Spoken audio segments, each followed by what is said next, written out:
Episode 16, The Final Encounter. Count Dracula has fled London in the hopes of reaching safe haven in Transylvania. Van Helsing, Dr. Seward, Mina Harker, Jonathan Harker, Arthur Holmwood, and Quincy Morris have pursued the vampire and now hope to confront him at the Borgo Pass.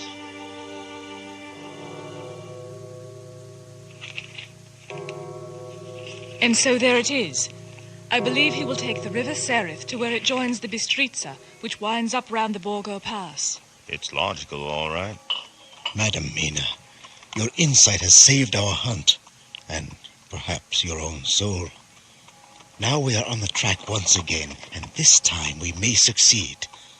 Our enemy is at his most helpless, and if we can come on him by day, on the water, our task will be over. I shall get a steam launch and follow him. Good, Arthur. Good. And you, Quincy? I'll travel with the horses, to follow on the bank if by chance he lands. Good. Both good. But neither must go alone. There must be force to overcome force if need be. The Slovak is strong and rough, and he carries rude arms. John Seward, you will go with Quincy. Very well. And Arthur, you must not be alone. Mr. Harker shall be with you. But my place is with Mina. Be not afraid for Madam Mina. She will be in my care. I am old, but I can be of other service. I can fight in other way, and I can die if need be, as well as younger men. Now, let me say that what I would is this. While you, Arthur, and friend Jonathan go up the river, and whilst John and Quincy guard the bank where perchance he might be landed, I will take Madam Mina right into the heart of the enemy's country. Whilst the old fox is tied in his box, floating on the running stream whence he cannot escape to land, we, Madam Mina and myself, shall go in the track where Jonathan went. From Bistritz over the Borgo and find our way to the castle of Dracula. Here, Madam Mina's hypnotic power will surely help, and we shall find our way. Do you mean to say, Professor Van Helsing, that you would bring Mina, in her sad case and tainted as she is with that devil's illness, right into the jaws of his death trap? Do you know what that place is? Have you seen that awful den of hellish infamy with the very moonlight alive with grisly shapes, and every speck of dust that whirls in the wind a devouring monster in embryo? Have you felt the vampire's lips upon your throat? Oh, my friend, it is because I would save Madam Mina from that awful place that I would go. God forbid that I should take her into that place, but that we are in terrible straits, and it must be so. Do as you will. We are in the hands of God.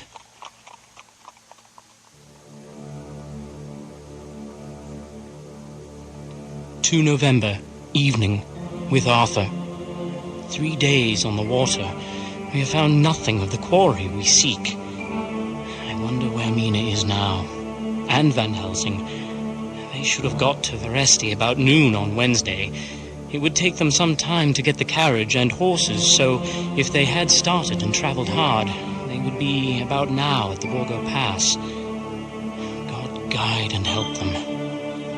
I am afraid to think what may happen. If we could only go faster."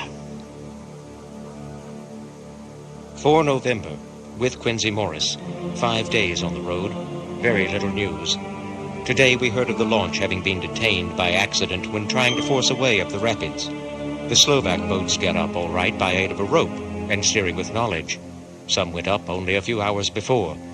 Godalming is an amateur fitter himself, and evidently it was he who put the launch in trim again. Finally, they got up the rapids all right, with local help, and are off on the chase afresh. With Van Helsing. 4 days we have travelled, and at a good speed. The horses seem to know that they are being kindly treated, for they go willingly their full stage at best speed. Dr. Van Helsing is laconic. He tells the farmers that he is hurrying to Bistritz, and pays them well to make the exchange of horses. We are traveling fast, and have no driver with us to carry tales. But I dare say that fear of the evil eye will follow hard behind us all the way. The professor comes to hypnotize me.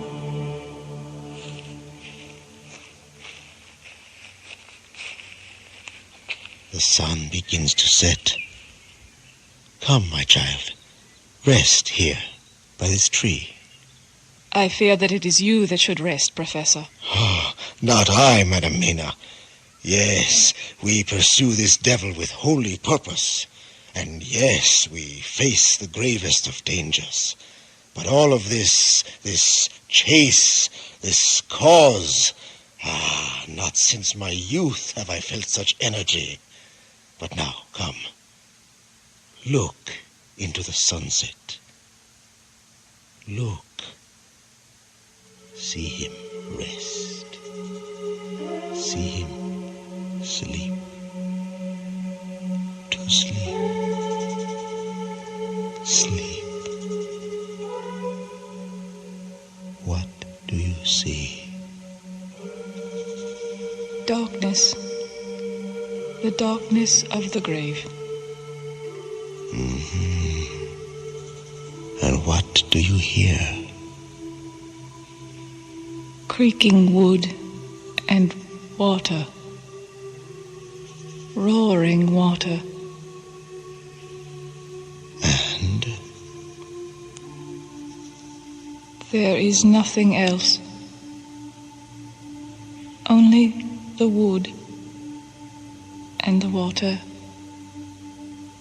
and the darkness. Very well. Wake, my child. Gently. Come back to me.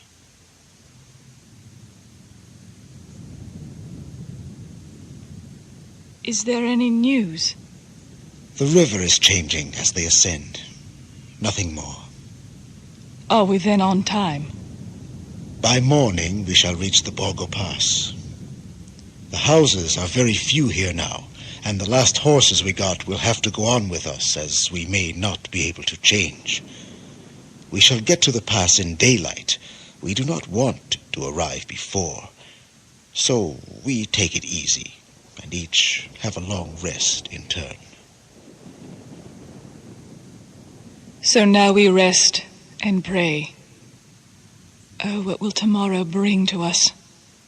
We go to seek the place where poor Jonathan suffered so much. God grant that we may be well guided, and that he will deign to watch over my husband and those dear to us both, and who are in such deadly peril.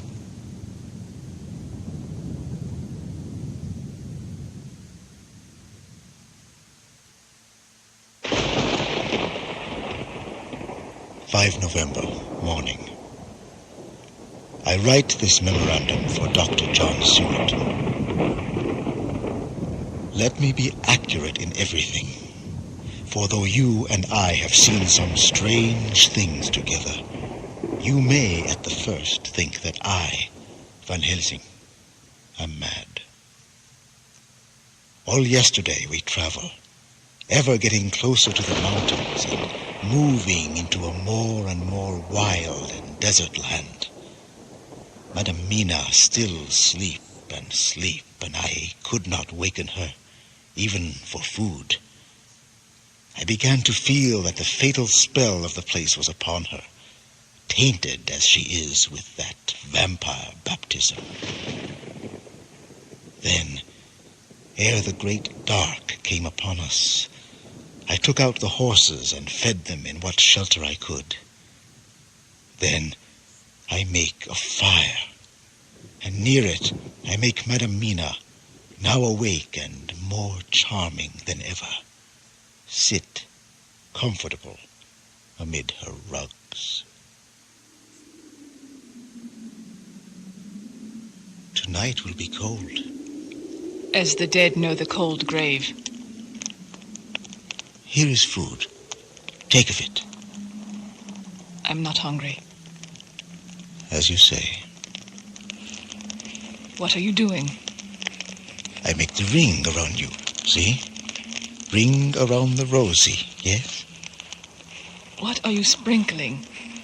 To protect you, my child, in the ring, I sprinkle bits of the sacred wafer. Oh, Professor. I am so frightened. So terribly frightened. Have faith. All will be well. See? The ring around you is complete.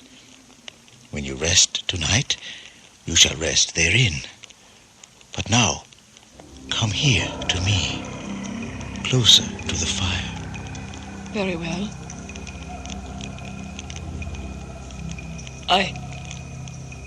Yes?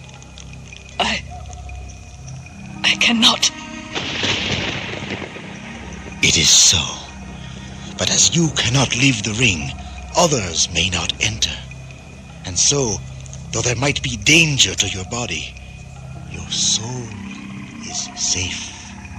You will not leave me. No, my child. I will not leave you.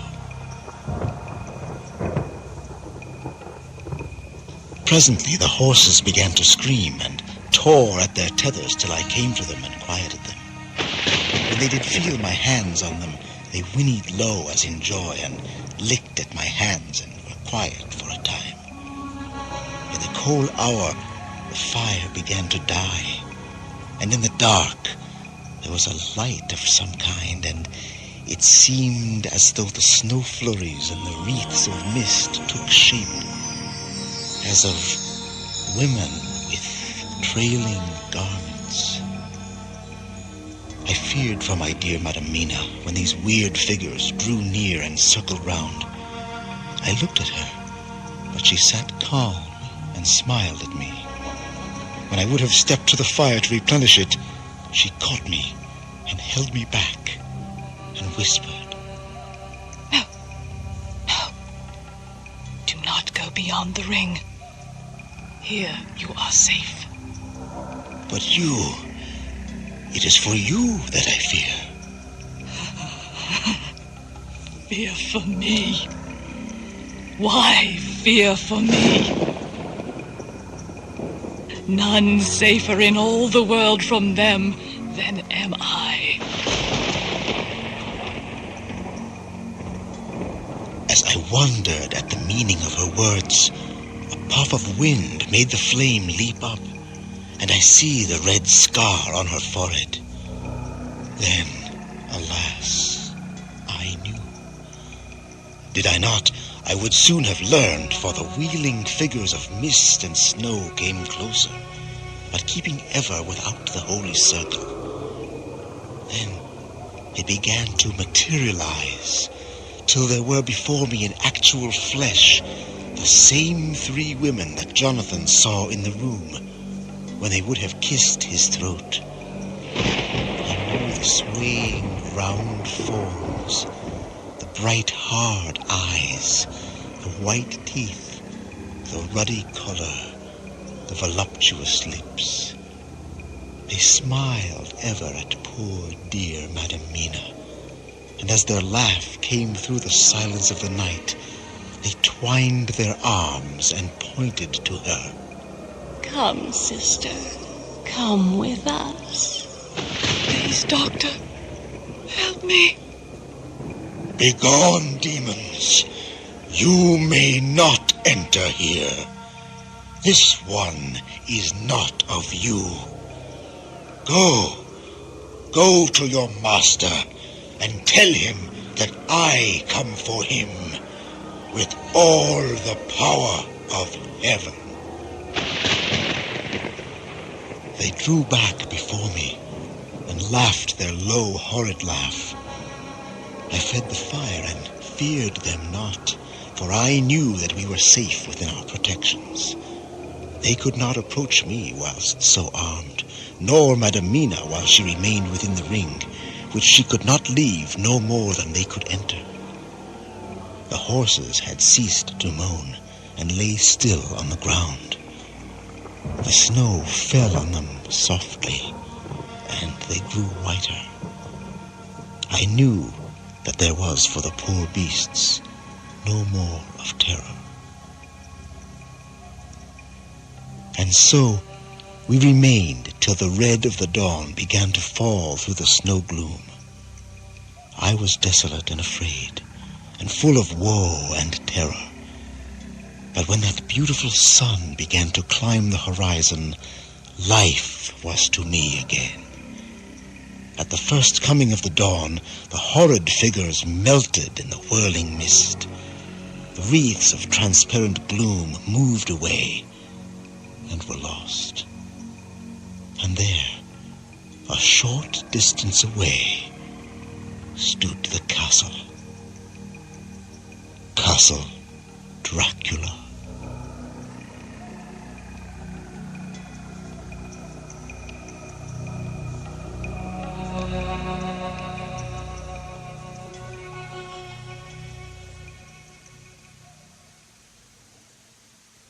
With the dawn, we see the body of Zigane before us dashing away from the river with their wagon.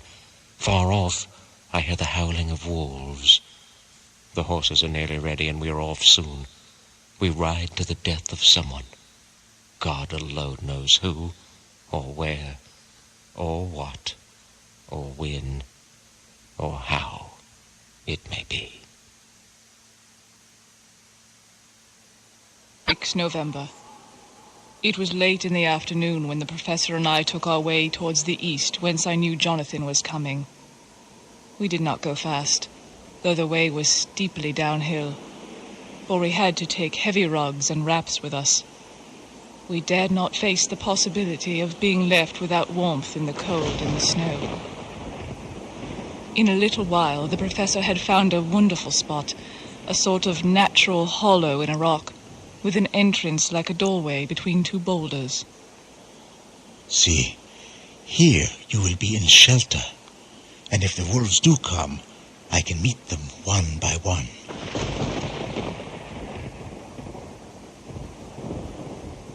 He brought in our furs and made a snug nest for me, and got out some provisions and forced them upon me. But I could not eat. To even try to do so was so repulsive to me, and much as I would have liked to please him, I could not bring myself to the attempt. He looked very sad, but did not reproach me.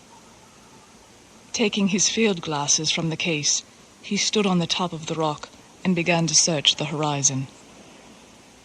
Look, Madam Mina. Look. Look. Straight in front of us, and not far off, came a group of mounted men hurrying along. I could see from their clothing that they were peasants or gypsies of some kind. In the midst of them was a cart, and on the cart was a great square chest. The evening draws nigh. Do you see Jonathan and the others? There is no one. Wait! There! Look! 2 horsemen follow fast, coming up from the south. It must be John Seward and Mr. Morris. Take the glass. Look, before the snow blots it all out. Yes, I see them. And look, to the north, it is Jonathan and Arthur. They are all converging. When the time comes, we shall have the gypsies on all sides. Every instant seemed an age whilst we waited. The wind came now with fiercer and more bitter sweeps, and more steadily from the north. They were all coming to us, the pursuers and the pursued, and the gypsies seemed to hasten with redoubled speed as the sun dropped lower and lower on the mountain tops.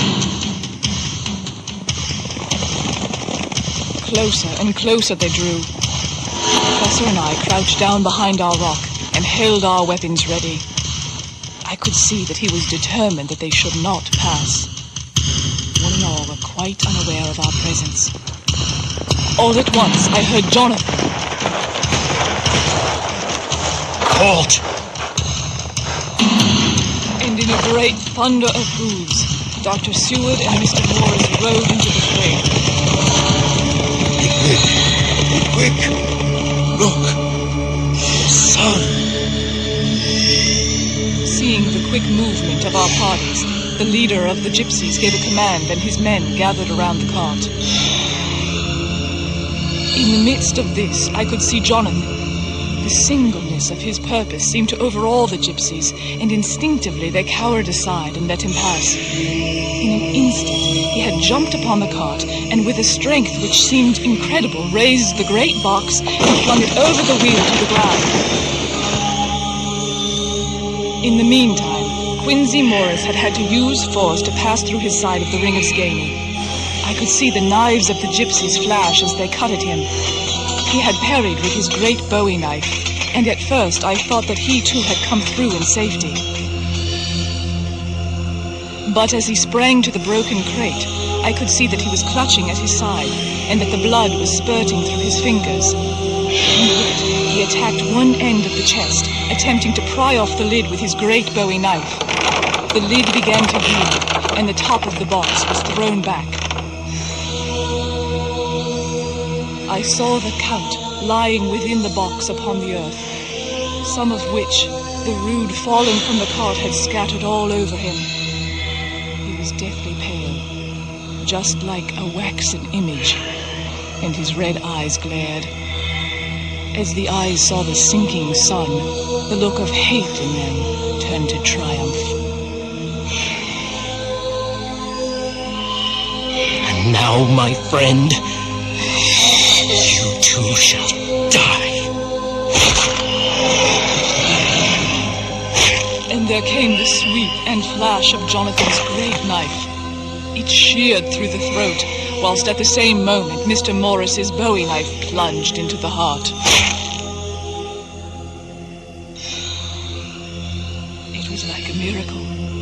But before our very eyes, and almost in the drawing of a breath, the whole body crumbled into dust and passed from our sight. The castle of Dracula now stood out against the red sky, and every stone of its broken battlements was articulated against the light of the setting sun. Look, at Mina's face. The sun was now right down upon the mountaintop, and the red gleams fell upon my face so that it was bathed in a rosy light.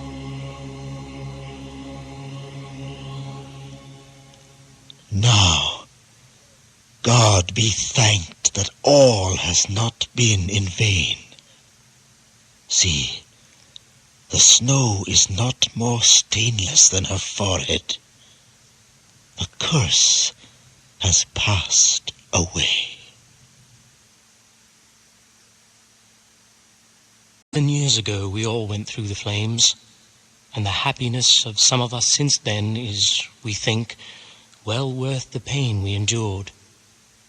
In the summer of this year, we made a journey to Transylvania and went over the old ground which was, and is, to us, so full of vivid and terrible memories. It was almost impossible to believe that the things which we had seen with our own eyes and heard with our own ears were living truths. Every trace of all that had been was blotted out. Only the castle stood as before, reared high above a waste of desolation.